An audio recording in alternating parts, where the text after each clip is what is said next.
Сайн байцгаана уу? Та бүгдэд энэ өдрийн мэндийг хүргэе. Намайг Ариун Битгий Амар Усгалан гэдэг.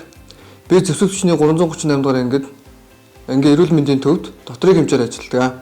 Хуцаа зэргийн албанд татагч буй залуучуудыг засгийн газрын 2024 оны 10 дугаар сарын 23-ны өдрийн 140-р тогтоолын дагуу цэрэг татлагын төвчөөний үзлэгт орж тэнцэж ангиудад хуваарлагдсан ирдэг байгаа.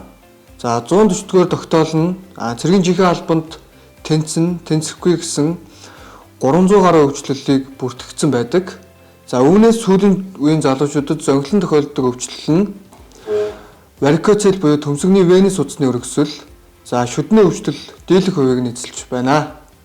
Үүнтэй холбогдуулан ангийн эрүүл мэндийн төв нь татагдсан ирсэн цэргийн албан хаагчдын өвчлөлд тулгуурлан эрүүлжүүлэх төлөвлөгөөг боловсруулан төлөвлөгөөний дагуу аймгийн нэгдсэн эмнэлэг болон цэргийн төв эмнэлэгтэй хамтран ажиллаж эрүүлжүүлж байна.